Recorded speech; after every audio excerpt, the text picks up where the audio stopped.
Hi all, welcome back to my channel. അപ്പോൾ ഇന്നത്തെ recipe എന്ന് പറയുന്നത് വളരെ എളുപ്പത്തിൽ ഉണ്ടാക്കിയെടുക്കാൻ പറ്റുന്ന ഒരു 4 മണി പലഹാരത്തിൻ്റെ റെസിപ്പിയാണ്. പഴവും റവയൊക്കെ വെച്ചിട്ടാണ് ഈ ഒരു റെസിപ്പി ഉണ്ടാക്കിയെടുക്കുന്നത്. കുറഞ്ഞ സമയം കൊണ്ട് ഈ സ്നാക്ക് എങ്ങനെയാണ് ഉണ്ടാക്കിയെടുക്കാൻ പറ്റുമെന്ന് നമുക്ക് നോക്കാം. അതിനു മുന്നേ നിങ്ങൾ ഈ ചാനൽ ആദ്യമായിട്ട് കാണുന്നെങ്കിൽ പ്ലീസ് ഒന്ന് സബ്സ്ക്രൈബ് ചെയ്ത് സപ്പോർട്ട് ചെയ്യണേ. അപ്പോൾ നമുക്ക് വീഡിയോയിലേക്ക് കയറുന്നല്ലോ. അപ്പോൾ ഈ ഒരു സ്നാക്ക് ഉണ്ടാക്കാൻ വേണ്ടിയിട്ട് ഞാനിവിടെ അത്യാവശ്യം നല്ലതുപോലെ പഴുത്തിട്ടുള്ള 5 നേന്ത്രപ്പഴമാണ് എടുത്തിട്ടുള്ളത്.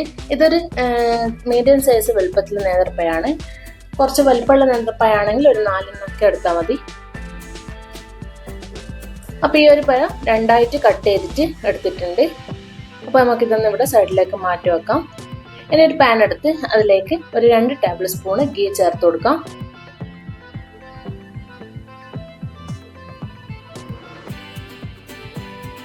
ഗീ നന്നായിട്ട് ചൂടായി വരുന്ന സമയത്ത് നമ്മൾ കട്ട് ചെയ്ത് വെച്ചിട്ടുള്ള ആ ഒരു പഴം ഇതിലേക്ക് ചേർത്ത് കൊടുക്കാം. എന്നിട്ട് നന്നായിട്ടൊന്ന് മിക്സ് ചെയ്തെടുക്കാം. പഴം നന്നായിട്ടൊന്ന് ഉടഞ്ഞു കിട്ടുന്നത് വരെ മിക്സ് ആക്കി എടുക്കണം. പഴം ഇവിടെ നന്നായിട്ട് ഉടഞ്ഞു കിട്ടിയിട്ടുണ്ട്. ഇനി ഇതിലേക്ക് 1/2 കപ്പ് തേങ്ങ ചേർത്ത് കൊടുക്കാം. തേങ്ങ ചേർത്ത് കൊടുത്തതിന് ശേഷം നന്നായിട്ടൊന്ന് മിക്സ് ആക്കി എടുക്കാം. പഴവും തേങ്ങയൊക്കെ നന്നായിട്ടൊന്ന് മിക്സായി വരണം. ഇനി ഇതിലേക്ക് മധുരത്തിന് ആവശ്യമായ പഞ്ചസാര ചേർത്ത് കൊടുക്കാം. ഞാനിപ്പോൾ ഇവിടെ 1/4 കപ്പ് പഞ്ചസാരയാണ് ചേർത്ത് കൊടുക്കുന്നത്. പഴത്തിൻ്റെ മധുരത്തിനനുസരിച്ച് പഞ്ചസാര ചേർത്ത് കൊടുക്കാം. ഇനി ഒരു നല്ലൊരു ഫ്ലേവറിന് വേണ്ടിയിട്ട് ഒരു 1/2 ടീസ്പൂൺ ഏലക്കപ്പൊടി കൂടെ ചേർത്ത് കൊടുക്കുന്നുണ്ട്. ഏലക്കപ്പൊടി കൂടെ ചേർത്ത് കൊടുത്തതിന് ശേഷം നന്നായിട്ടൊന്ന് മിക്സ് ആക്കി എടുക്കാം. ഇനി ഇതിലേക്ക് ചേർത്ത് കൊടുത്തത് 1/2 കപ്പ് റവയാണ്. റവ ചേർത്ത് കൊടുത്തതിന് ശേഷം നന്നായിട്ടൊന്ന് മിക്സ് ചെയ്തെടുക്കാം. റവ ഒന്ന് സോഫ്റ്റായി കിട്ടുന്നവരെ മിക്സ് ആക്കി എടുക്കാം. ഇനി ഇതിലേക്ക് ഒരു 2 ടേബിൾ സ്പൂണ് അരിപ്പൊടി കൂടെ ചേർത്ത് കൊടുക്കുന്നുണ്ട്. വറുത്തതായാലും വറുക്കാത്തതായാലും കുഴപ്പമൊന്നുമില്ല. അരിപ്പൊടി കൂടെ ചേർത്ത് കൊടുത്തിട്ട് നന്നായിട്ടൊന്ന് മിക്സ് ആക്കി എടുക്കാം.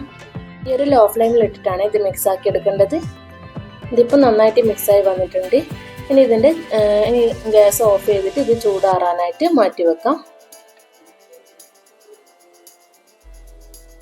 ഇനിയിപ്പോൾ ഇവിടെ നന്നായിട്ട് ചൂടാറി വന്നിട്ടുണ്ട്. ഇനി കയ്യിൽ അല്പം നെയ്യ് പുരട്ടി കൊടുത്തതിന് ശേഷം ഇതിൽ നിന്നും ചെറിയ ഉരുളകളാക്കിയിട്ട് കുറച്ചെടുത്തിട്ട് ചെറിയ ഉരുളകളാക്കിയിട്ട് നമുക്ക് ഉരുട്ടിയെടുക്കാം. ഈ ഒരു വലുപ്പത്തിലാണ് ഞാൻ എല്ലാ ഉരുളകളും ഉരുട്ടിയെടുക്കുന്നത്.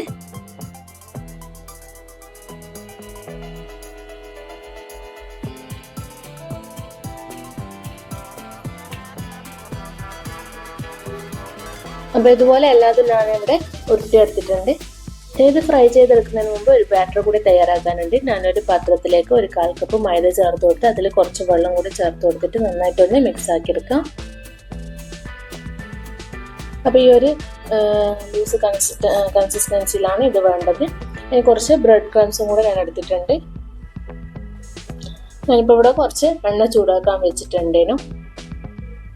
അപ്പോൾ നമ്മൾ ഉരുട്ടി വെച്ച ഓരോ ബോൾസും ആ ഒരു മൈദയുടെ മിക്സിൽ മുക്കിയിട്ട് അതിനുശേഷം ബ്രെഡ് ക്രംസിലും കൂടെ മുക്കിയതിന് ശേഷം നമുക്ക് എണ്ണയിൽ പൊരിച്ചെടുക്കാം.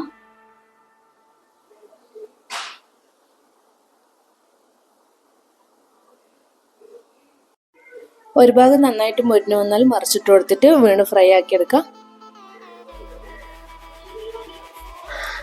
അപ്പോൾ എല്ലാ ഭാഗവും ഇതുപോലെ ഫ്രൈ ആയി വന്നിട്ടുണ്ട്. ഇനി നമുക്ക് എണ്ണയിൽ നിന്നും കോരി മാറ്റാം.